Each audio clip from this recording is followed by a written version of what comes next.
Gələn cümə artıq Ramazan ayında olacaq.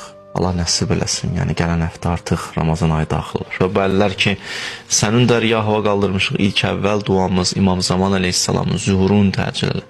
Allah bağışlamamış biz bu dünyadan aparma. İmanla yaşayıb, izzətlə bu dünyadan köçməyi bizə nəsib elə.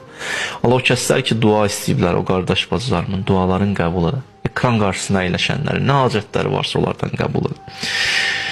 İlah xəstələrimizi tezinə şifaya acil inayət elə, övladı olmayanlara övlad nəsib elə, subaylarımıza gözəl ailə nəsib elə, ailə müşkül olanların müşküllərin tezinə həll elə, borcu olanların borcların verməkdə onlara yardımcı ol, evsiz qardaşlarımıza ev nəsib elə, işsiz qardaşlarımıza iş nəsib elə. İlah və Rəbb, sən and verirəm izzət və cəlalı var, Ramazan ayının günlərini yaşamağı, oruclarını tutmağı bizlərə nəsib elə.